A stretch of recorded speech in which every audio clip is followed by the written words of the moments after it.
মাত্র কিছুক্ষণের মধ্যেই খুবই সহজে বাচ্চাদের মন জয় করা দারুণ টেস্টি ইনস্ট্যান্ট পিৎজা বানাবো। এইভাবে এত সহজেই বাড়িতেই পিৎজা বানানো যায়, যেটা খেলে বাইরের পিৎজা খেতে আর মন চাইবে না। নমস্কার বন্ধুরা, আমার আরো একটা রেসিপিতে তোমাদের সবাইকে স্বাগত জানাই। ইনস্ট্যান্ট পিৎজা বানানোর জন্য একটা বোলের মধ্যে নিয়ে নেব 1 কাপ পরিমাণে ময়দা। এর মধ্যে দিয়ে দিলাম 1/4 টিস্পুন লবণ, দিয়ে দিচ্ছি 1 চামচ চিনি, আর দিয়ে দিচ্ছি একদম অল্প পরিমাণে বেকিং পাউডার। এরপর স্পুনের সাহায্যে শুকনো উপকরণগুলোকে একটু মিশিয়ে নেব।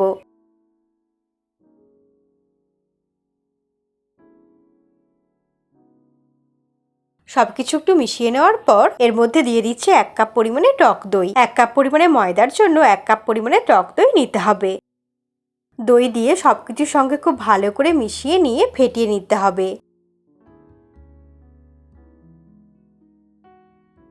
ব্যাটারটাকে আমাদের 3 থেকে 4 মিনিট সময় নিয়ে একদম স্মুথ করে ফেটিয়ে নিতে হবে।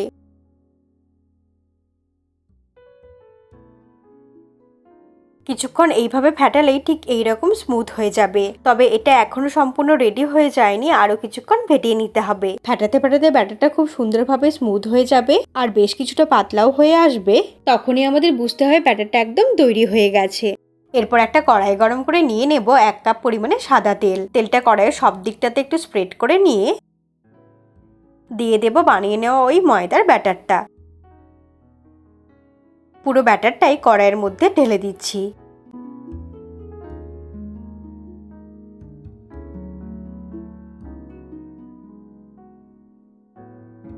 কড়াইয়ের মধ্যে নিয়ে এইভাবে সব দিকটাতে একটু সমান করে নিতে হবে।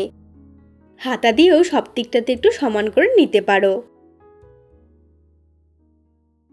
এরপর ফ্লেমটাকে একদম লোতে করে দিয়ে 3 থেকে 4 মিনিট ঢাকা দিয়ে অপেক্ষা করব, যাতে এটা খুব সুন্দরভাবে তৈরি হয়ে যায়। 4 মিনিট হয়ে গেছে, ঢাকা খুলে নিলাম। এরপর ওভেনটাকে অফ করে দেব। এটা কত সুন্দর ফুলে উঠেছে আর নিচ থেকে একদম ছেড়ে গেছে।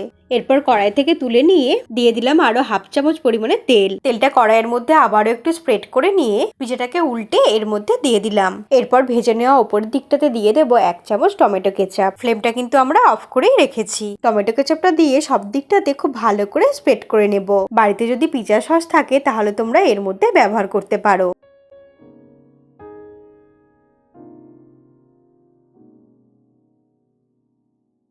এরপর চিজ কিউব নিয়ে গ্রেট করে দেব।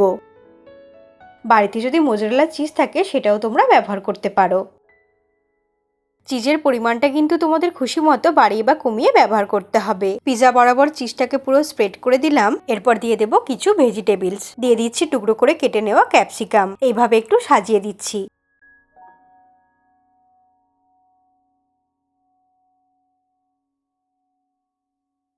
এরপরে দিয়ে দেব রেড বেল পেপার।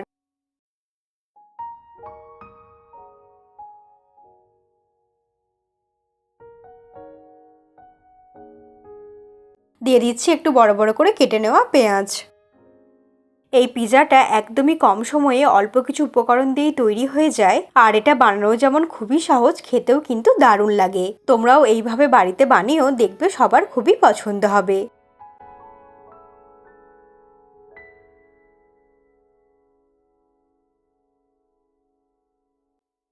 এরপর দিয়ে দেব কিছুটা পরিমাণে সেদ্ধ করে নেওয়া সুইট কর্ন।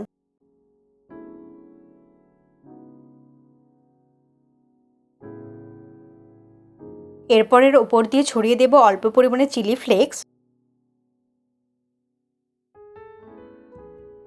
দিয়ে দিচ্ছি কিছুটা পরিমাণে মিক্স হার্বস।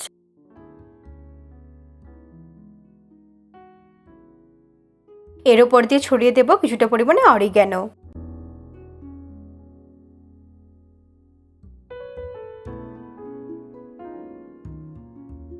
সবশেষে আরো কিছুটা চিজ এর উপরে গ্রেট করে দেব। এই পিজাটার জন্য আমি এখানে 2টো চিজ কিউব ব্যবহার করলাম। তোমরা চাইলে আরো একটু বেশি পরিমাণে চিজও ব্যবহার করতে পারো। এরপর আবারও ওভেনটাকে অন করে দেব। তারপর ফ্লেমটাকে একদম লোতে রেখেই আরো 2-3 মিনিট ঢাকা দিয়ে রান্না করব, যতক্ষণ না চিজটা সম্পূর্ণ গলে যাচ্ছে। 3 মিনিট হয়ে গেছে, চিজটা সম্পূর্ণ গলে গেছে। এরপর ফ্লেমটাকে অফ করে দিয়ে একটা প্লেটের মধ্যে নিয়ে ওপর দিয়ে আরো কিছুটা চিলি ফ্লেক্স আর অরিগ্যানো ছড়িয়ে দিলাম। আমি আমার চ্যানেলে এইরকম সহজ সহজ রেসিপি দিয়ে থাকি। রেসিপিটা ভালো লাগলে লাইক করে দিও আর চ্যানেলটাকে সাবস্ক্রাইব করে তোমরা আমার পাশেই থেকো। তোমরা ভালো থেকো আর সুস্থ থেকো। তোমাদের সঙ্গে আবার আমার দেখা হবে নতুন ধরনের কোনো রেসিপির সঙ্গে।